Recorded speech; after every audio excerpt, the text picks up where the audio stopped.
What's up, guys? Carmen here with Pittsburgh White Shorts. Some of you guys might already know, but over the past weekend, I attended WGP Nationals in Rochester and played Summer Pockets and managed to catch first. So I wanted to run through my deck list, wanted to get this out as quickly as possible, sort of walk through what I ran, why I ran it.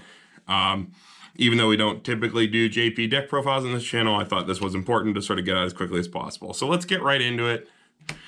We run 4 of the Umi coin flip. Pretty much every Summer Pockets list that's in yellow is running this, and for good reason. It's 3K on play, so you can win a lot of lanes at 0, and then 50% chance for basically this to pop back to your hand. The deck really likes to have hand, obviously, like any list. But since you're looting with kind of your level 1 Shirahas and stuff, having like extra junk cards to sort of throw away, just making sure you're going to have yellow, since this will be in your hand, you can always clock it. So you never whiff color since you have to assemble so many other pieces. It's just a really good 0 for the deck. So I will put these down at the bottom as we move forward. Next card at 0, we run 4 Brainstormers. So this is a self-tap salvage Brainstorm, and then on play has Surveil. So you check top and you either leave it there or put it in the waiting room. Really good like 5-card Brainstorm on a stick. You get like really compressed in the list, so like running 4 because you want to, a lot of the time you do want to have like double Brainstormers in the back to tap them down. Helps you run through your deck and like get all the pieces you need. Also fixes us for red, because red's our end game. Really solid Brainstormer. I think this is just straight up the sort of the best Brainstormer in the set. The Surveil has uses outside, obviously, confirming triggers. Big thing with the deck, especially at Nationals, is just being able to sort of dig for wind or standby triggers whenever necessary. And this just helps you do that. Really solid card. Moving on. 3 of the Eye. So this is necessary in the deck. It is a pay 1, send this standing card to memory, and you get to salvage our finisher, which is this 3/2 owl. And then the other effect is for a card we don't run, but it is a way for itself to send itself to memory. So when it gets reversed, you can pay 1, pitch a card, and then send it to memory, and you can summon a 1/1 like Silica on guard clone, which is like 7,500 power, hand on core to the field. I think it's literally exactly a clone of Silica on guard, but we don't run that card. But that doesn't stop people from, you know, thinking you might.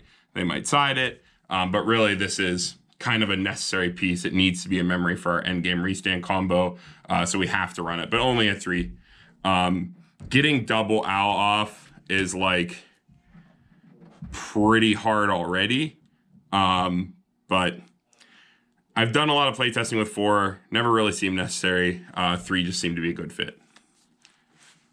All right, so next card we run is 3 Kamome Drop Search from the trial deck. I think this is pretty standard now for most win standby lists. Because Summer Pockets, like they're Ricky, they have a waiting room Ricky, but you need to search out like level 2 pieces and stuff for level 1. So you can't really rely on that. And you need to assemble so many pieces so quickly. I've experimented with even going up to 4 drop searchers, but 3 seems to be enough. It really does work, especially when you have to play like so many games and you need to resolve like at least 2 Shirahas to basically like sit on them for the rest of the game.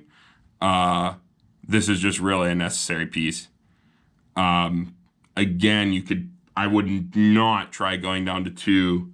There's really no reason. This is our full 0 lineup right here. There's really no reason to run any more of the Eye or any more of the Drop Searcher. And because the Brainstormer has utility outside of, you know, being a Brainstorm, because it has that Surveil, it helps you set triggers. This has just, after my extensive testing, be the most consistent lineup for like popping off with Shiraha. And this is 14 zeros. I have tried going to 15, but the benefit was like very minimal percentage-wise, since I consider like basically all of these except the Brainstormer to be like acceptable 0 plays, like if you have to. Of course, dropping these two isn't great, but you kind of do what you have to. The goal is to make up that sort of lost ground with Shiroha as best you can. So, all right, I'll get these zeros out of here, and we'll move right on to level 1. First card at level 1, no surprise. For Shiroha, she has on-play loot, so draw a ditch.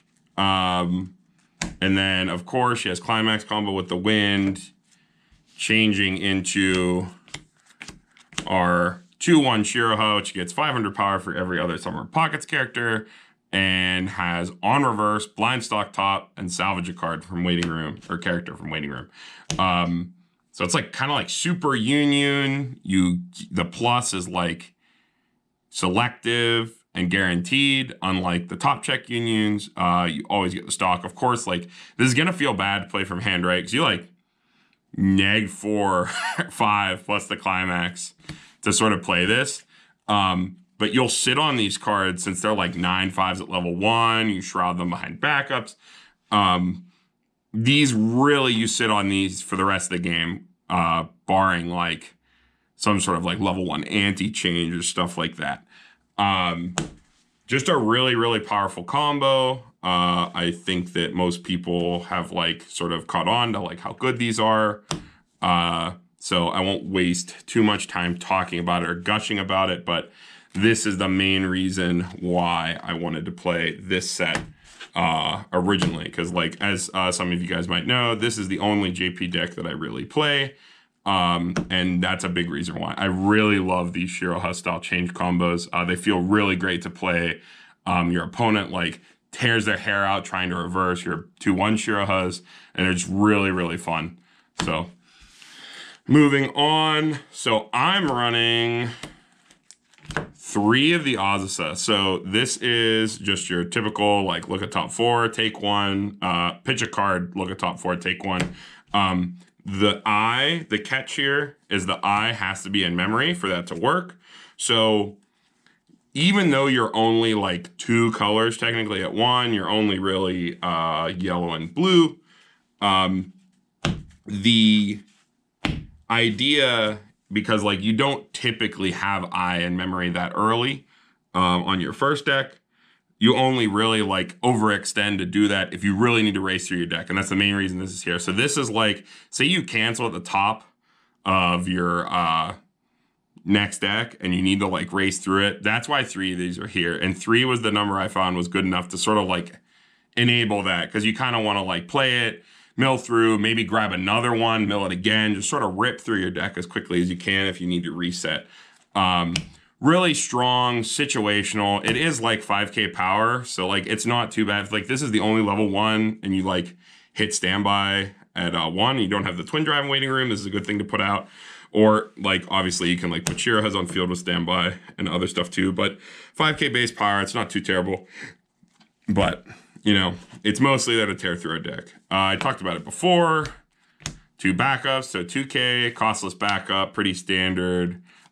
Gives it fried rice trait, which doesn't mean anything, but that's cool flavor. But yeah, this just sets our Shirohas to 11/5, which is like absurd for someone to reverse at level 1. So yeah, just like necessary. 2s felt good. You can always grab at least one of these off your Shiroha. Never had an issue. Always had this when I needed it with only 2 of it. So that is why for that. Okay, so last cards here. This package is honestly what felt best for the entire day.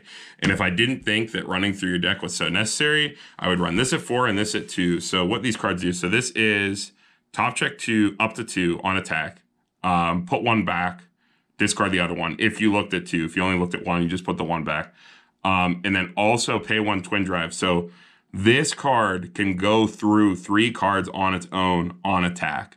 So basically what this card says is on-demand trigger wind or trigger standby, effectively. So like if you're digging, like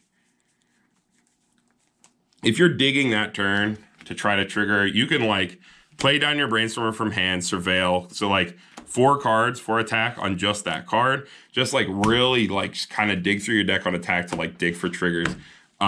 That sounds like super sacky, and it is, but in practice, this works obscenely well. Like, I think this card is like super, super broken.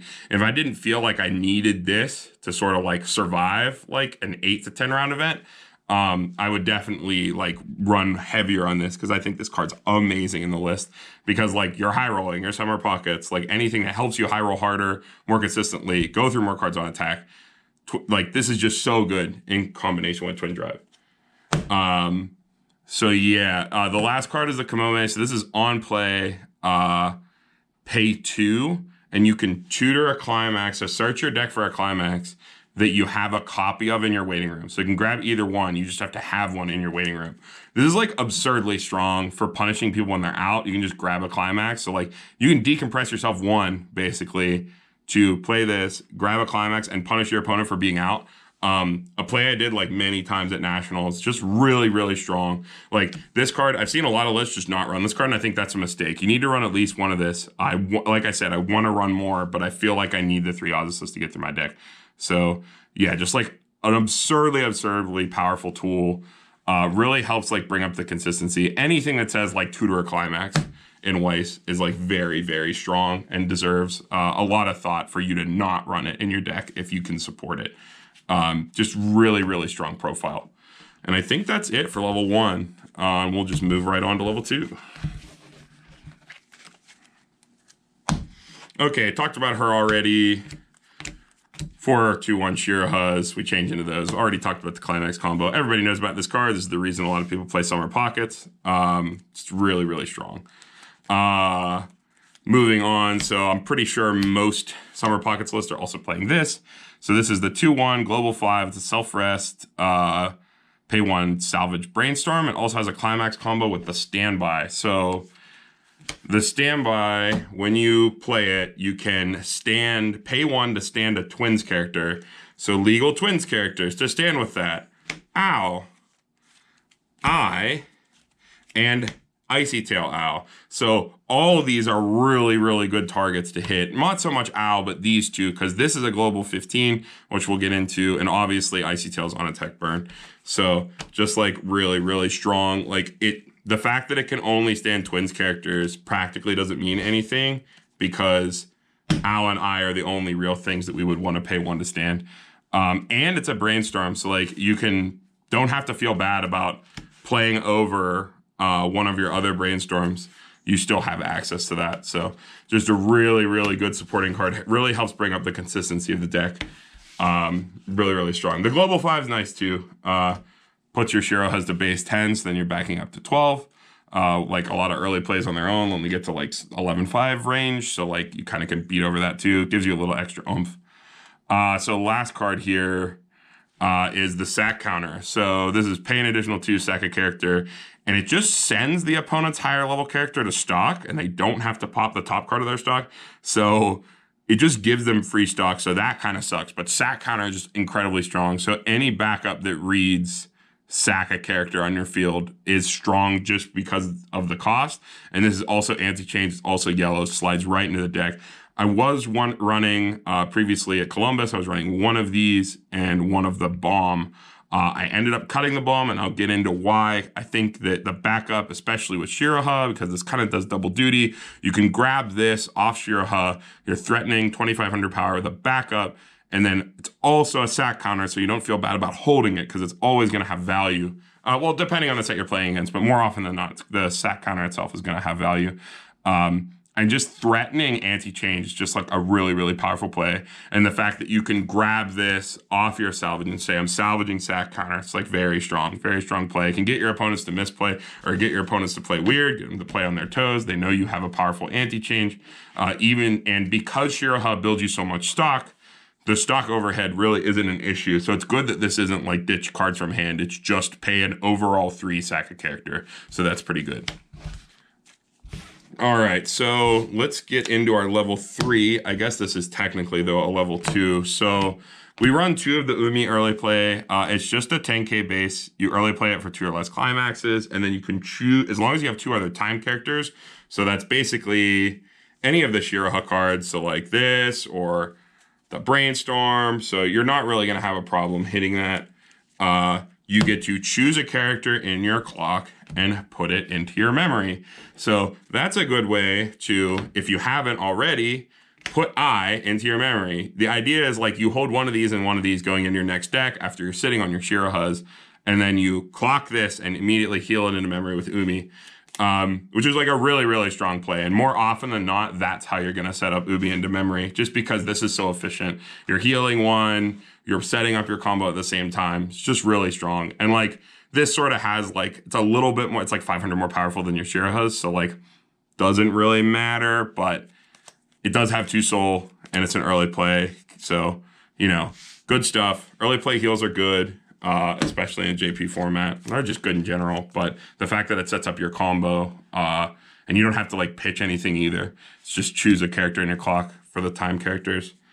Moving on, so for our level 3 combo, we're running a 3-2 split. This is what I found to be most consistent. I played it everywhere from 4-3 to 3-3 to all sorts of stuff, and this has felt the most consistent. More often than not, you're going to have one Eye, one Owl, and some other third lane, whether it's Umi, a Shiroha, or maybe an Icy Tail.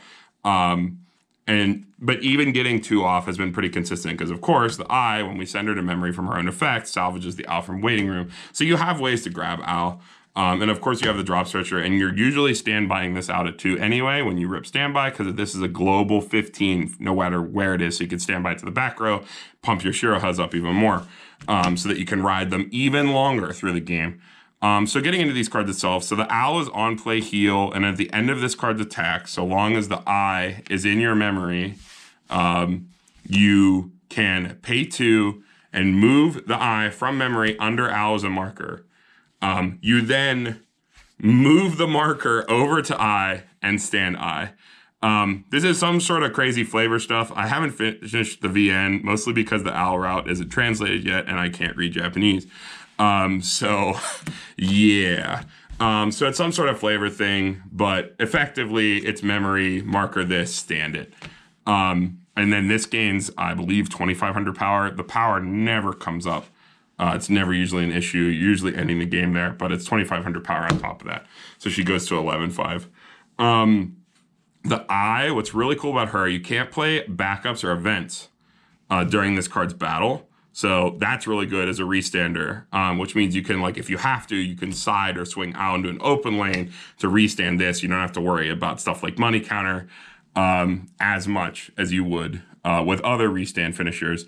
But Eye gives herself a soul, and that's really good because standby doesn't give global soul. So this this finisher, the reason I like this one over stuff like the Kamome Clock Kick and other endgame finishers in Summer Pockets like the Nanami Burner, the soul modulation just wins games. Like, soul modulation is so strong. The fact that she can buff herself, so if you have to get over something like neg soul walls and stuff like that, obviously if you continue to restand into a neg soul wall, your soul's going to go down, but you can swing once and then restand.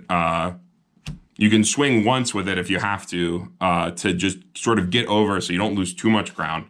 And stuff like that. Just like setting up exact damage with sides and giving other characters soul. She can also like give soul to the back row. She doesn't have to give soul anywhere because you can effectively like soul to the back row, so it doesn't matter. Just like a really strong restander combo. Probably one of the strongest and best feeling restander combos I've played with in English or JP. Just like really fun, really efficient. The fact that you're not like overswinging with a +1, you can really control exactly how much damage you want to do. Just very strong. And I won a lot of games off soul modulation on this at Nats. And I think that's why it's really strong. So last card, the card I cut the bomb for, we're running 2 Icy Tail Burners. So this is a trial deck card. It's draw 2, ditch 1 on play, and then on attack, pitch 2 cards, Icy Tail effect. So your opponent mills the bottom 4, and you burn them on attack for the number of climaxes. So the reason I bumped this up to 2, because I was running this at 1, is because I was really afraid of decks like 8-Bar Fate, stuff that was going to basically nullify or make my restand combo worse. I needed more on attack burn. Something else I considered here was like Musashi, which like sort of kind of fulfills the same role, but this is just much better, especially because in JP I was expecting a lot of like very heavy compression strategies, stuff like 8-bar Fate, where like it's really hard for me to deal damage outside of stuff like Cheeky Sides with Eye or Burns with Icy Tail. So this was just like, this really paid off. It whiffed a lot on the day, just like my Umi coin flips whiffed a lot on the day. But when I needed it to work, it was very, very strong. And Icy Tail is just a really, really strong effect. Especially in a deck that doesn't really have access to on-attack burn outside of like Climax combo packages like Nanami and stuff like that require you to run a bunch of different cards and have cards in memory and all sorts of stuff. So this is sort of just an off finisher, and it's also standable, like I said, by the Chew one. So you can play this to the field for 1. You won't get the draw 2, ditch 1. So like pay 1, attack with this, ditch 2, Icy Tail. Not bad if that's what you need to win. Just a really, really good play. The fact that she's a Twins character, just sort of like, you know, insult to injury. It's already a good card. Doesn't cost a lot of stock. Just like the stock overhead of the whole package in general is pretty low because this costs 2, and then you can stand by this out and pay 1 and stand it. So you only need 3 in the Climax and these 3 cards to play out your whole combo once, which is pretty good, or 5 for a double. Just a really, really efficient endgame package, really good at closing games.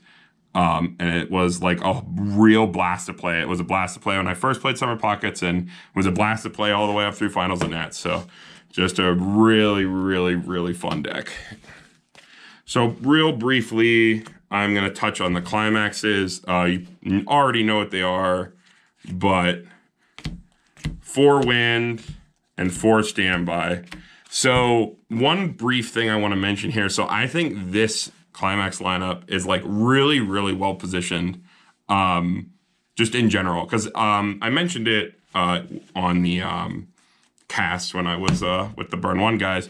But being able to sort of high roll both ways, where you're removing your opponent's field against like heavier standby decks, like 8 standby decks, and then also ramping out yourself with standby. And then you have cards like the Twin Drive Top Check that I just think with this sort of lineup are like absolutely broken. You have easy access to them with the Kamome Tutor. Like, you just have a lot of tools to really abuse the fact that this is your Climax lineup. Really, you can like take advantage, like search this out, stand by something out when it can really grind, put salt like in the wound, or you really need to hit wind, stuff like that. Just sort of getting into it with the Twin Drive, just really, really, really strong play. I can't stress that enough. I really think the fact that Summer Pockets has all these tools and then is running this specific Climax split. Because I know that the Love Live Sunshine version of Summer Pockets, where they're running the Shiroha combo and whatnot, is like book wind, and like that's okay. But I think Standby just puts Summer Pockets itself over the edge, because Standby is just obviously really, really absurdly powerful, and you have tools like the 2/1 to like stand your Twins characters, which are the targets you want to hit anyway. So just really, really strong. But yeah, that's the list. Thanks for tuning in, everyone. I hope you enjoyed it. We don't do, like I said, we don't do JP stuff very often. We might do more in the future. We want to, I don't know if you guys can notice by the video, but this is a brand new camera setup. We want to have match commentary and stuff, in the pipeline, just more like cleaner, like match footage and stuff like that. Cause I know that's not something we do a lot on the channel. And then of course we also have our Goblin Slayer pre-review in the pipeline as well that we're going to have coming your way fairly soon. I want to get this out as soon as possible. So you guys have probably also already seen we are doing a deck tech every Friday, at least one. That's something we want to continue. And that's our sort of plan to get a deck tech out for every set that exists in the English format. So if there's something you want to see, let us know in the comments. But yeah, I think that I've covered everything I want to. So thanks for tuning in, everyone. PGH White Schwartz signing off.